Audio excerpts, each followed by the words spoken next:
Melissa Gilbert breaks silence about Dean Butler. For 50 years, fans of Little House on the Prairie have held onto one image: a girl in braids and sunbonnet, running through a field, falling in love with a tall, kind farmer named Almanzo Wilder. It was the kind of on-screen romance that made people believe in something real. But in November of 2025, the woman who played that girl finally said out loud what she had apparently been carrying for decades. And it wasn't a love story at all. It was something closer to a warning. Melissa Gilbert didn't sit down for a splashy interview or a tell-all special to say it. She posted it on Instagram, alongside old photographs of herself as a young teenager. She wrote that after seeing a wave of women online using hashtags like "I was 15" and "I was a child," she decided to search her own name from that era and see what came up. What she found, she said, left her nauseated. She was talking about the years she spent playing a romantic lead across from a co-star 8 years older than she was, and about how differently she now sees a story the whole country once found charming. That's the real reason Melissa Gilbert is being talked about again. Not a secret affair. Not a hidden scandal. Something quieter, and in its own way, more uncomfortable. The sudden, public reckoning of a woman looking back at her own childhood through adult eyes. The show that made her a household name. To understand why this moment matters, you have to go back to where it started. Little House on the Prairie premiered in 1974 and ran for 9 seasons, built around the Ingalls family and their life on the American frontier. It wasn't a show about wealth or spectacle. It was about a family with very little money who leaned on each other through storms, sickness, and hard winters, and somehow came out the other side, still holding on to decency. At the center of nearly every episode was Laura Ingalls, curious, stubborn, big-hearted, played by a young actress named Melissa Gilbert. Gilbert was only 9 years old when she landed the role, and audiences essentially grew up watching her grow up. Every season, Laura got a little older, a little more grown into herself, and eventually, the show did what coming-of-age stories do. It gave her a love interest. That's when Dean Butler entered the picture, cast in the 6th season as Almanzo Wilder, the man Laura would eventually marry. On screen, the chemistry looked effortless. Fans wrote and convinced the two actors must be together in real life. There was no social media back then to prove otherwise, no off-screen footage to contradict the illusion, just the show itself and a handful of magazine interviews. The mystery only made the romance feel more real to people watching at home. What almost no one clocked at the time, because almost no one talked about it that way in the 1970s, was the math sitting underneath the story. When Gilbert and Butler filmed their first kiss for the show, she was 15. He was 23. Before the Prairie, Melissa Gilbert's own beginning had nothing to do with farms or frontier life. She was born on May 8, 1964 in Los Angeles and adopted as an infant by actor and comedian Paul Gilbert and dancer-actress Barbara Crane. Show business was the family trade. She was around cameras and sets from the time she could walk, doing commercials by age 7, working her way toward the audition that would define her, Laura Ingalls. Her connection to the show's star and producer, Michael Landon, became one of the defining relationships of her life. Landon played Charles Ingalls, Laura's father, but off-camera, he stepped into something like a real paternal role for Gilbert, especially as her parents' marriage came apart. She has spoken for years about how much his guidance meant to her during a childhood that was, by her own account, confusing and unstable in ways viewers never saw. That instability is part of why the arrival of Dean Butler's character mattered so much, not just to the plot, but to a teenage girl who was suddenly asked to perform womanhood on camera before she'd had much chance to experience it in her own life. The age gap, in her own words and his. For years, the size of that age gap was treated as trivia if it was mentioned at all. That changed in 2024 when Dean Butler published his own memoir, Prairie Man, My Little House Life and Beyond.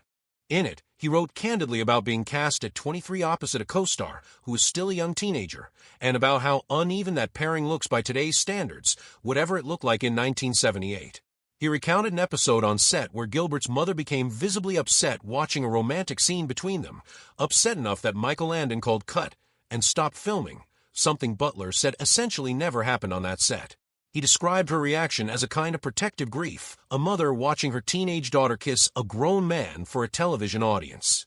Butler also recalled a later conversation with Gilbert, once they were both adults looking back, in which she told him plainly what the imbalance had felt like from her side. He was already a grown man with his own apartment and car, while she was still a kid in Mary Jane's who wasn't even allowed to shave her legs yet, let alone go on an actual date. Gilbert's own 2025 Instagram post pushed the conversation further into the open. It wasn't nostalgic.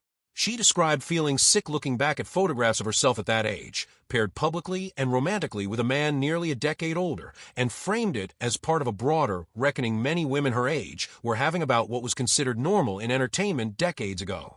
Butler addressed her post directly the following month, in December 2025, on the Little House on the Prairie 50th Anniversary podcast. He didn't deny the discomfort of the pairing. He said that at 15 and 23, the difference had been a big deal, even if the same gap between two adults in their 60s, which is where they are now, reads as nothing at all. He credited Gilbert with stepping into scenes that clearly weren't easy for her, noting that Landon had written them, and that she'd done her best with material that asked more of her than a teenager should reasonably have been asked to give. He also pointed out that the age difference in the original book series between the real Laura Ingalls Wilder and the real Almanzo Wilder was closer to 10 years, with Wilder in his late 20s when they married and Laura still a teenager herself, so the show's casting had, in some sense, been built to mirror history rather than invent an uncomfortable premise from scratch. That context doesn't erase what a 15-year-old actress was asked to do on a television set in the late 1970s, but it explains where the number came from. None of this reads like a scandal in the tabloid sense. There's no accusation of misconduct on Butler's part, and both of them, now in their 60s, describe the relationship as respectful and professional at the time. What makes it a real story is simpler than a scandal. Two people who spent decades not quite naming what had actually happened between the cameras rolling are, only now, naming it. What fame cost her off-screen? The age gap romance wasn't the only pressure Gilbert was navigating as a young actress, and understanding the rest of it helps explain why she's spoken about this era with such a heavy hand lately. At 17, while still closely associated with the wholesome image of Laura Ingalls, Gilbert took a role in a 1981 remake of Splendor in the Grass. She said in interviews that the production pushed her toward a much more overtly sexualized look than anything Little House had ever asked of her. Corsets, girdles, a padded bra, even makeup painted on to simulate cleavage. She's called it one of the weakest performances of her career, not because of her acting, but because of how uncomfortable the whole experience made her. That discomfort followed her past the film set. In her 2009 memoir, Prairie Tale, Gilbert wrote about undergoing rhinoplasty shortly after turning 18, a decision she's linked directly to the pressure to fit a certain Hollywood mold. The surgery didn't go smoothly. She's described a puffy, unnatural result that required a second corrective procedure roughly a year later. She's also written about getting breast implants, something she has connected to comments made by her first husband after the birth of her son, and to years of being made to wear a padded bra even during her later seasons on Little House. By 2015, Gilbert had reversed course. In a lengthy Rye blog post titled A Tale of Two Titties, she explained her decision to have the implants removed, citing both health concerns and simply not liking how they looked or felt anymore. A few years later, she told First for Women that she was done chasing that version of herself entirely. No more Botox, no more fillers, just an attempt, in her words, to embrace the process of aging rather than fight it. A life beyond Walnut Grove. Gilbert's life after Little House, ended in 1983, wasn't a quiet fade into obscurity, but also wasn't an easy transition. Breaking out of the Laura Ingalls image took years, and she worked steadily across television movies, stage productions, and other series to prove she was more than the character that made her famous. Her personal life played out fairly publicly, too. She dated actor Rob Lowe during her teenage years, later married actor Bo Brinkman, a marriage that produced her son, Dakota, before ending in divorce, and eventually married actor Bruce Boxleitner, gaining a blended family before that marriage also ended.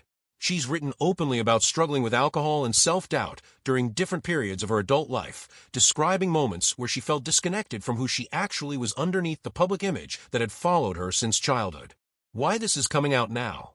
What makes 2025 and 2026 different from 50 years that came before isn't new information exactly. Gilbert and Butler have both spoken about their age gap in pieces over the years. What's different is the willingness to call it what it was, without the soft-focused nostalgia that usually surrounds beloved old shows.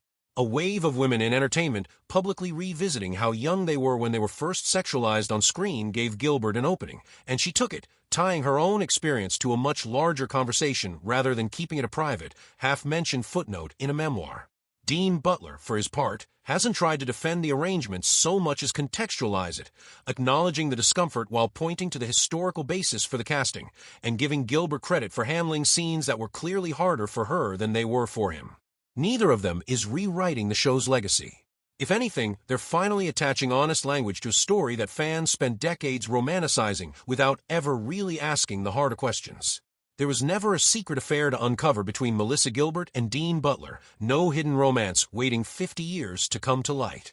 What there actually was is arguably more interesting, a professional, respectful working relationship between two people, one of them still a child, built inside a system that asked far more of that child than anyone should have. Gilbert breaking her silence isn't a reveal of a scandal. It's a grown woman finally being allowed to say that the fairy tale fans fell in love with came at a cost she's only now willing to name out loud.